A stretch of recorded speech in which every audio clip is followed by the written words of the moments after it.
तो राम राम भाई सारा ने, मेरा नाम है सबीर गज और मेरा ये फर्स्ट लॉन्ग वीडियो है।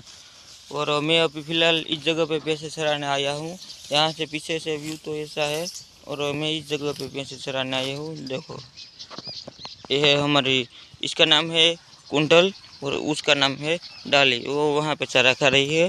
और मैं आपको अब दूसरी पैसे बताता हूँ।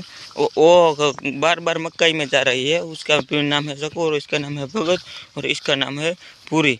और यहाँ पे कुछ ऐसी ओरडी है और यहाँ पे नदी है और यहाँ पे कुआं है। देखो ये कुआं, ये कुएं में हमारे पैसों का बहुत ध्यान रखना पड़ता है, वरना कुएं में जाकर गिर जाती है ना तो वापस निकल ही नहीं पाती है।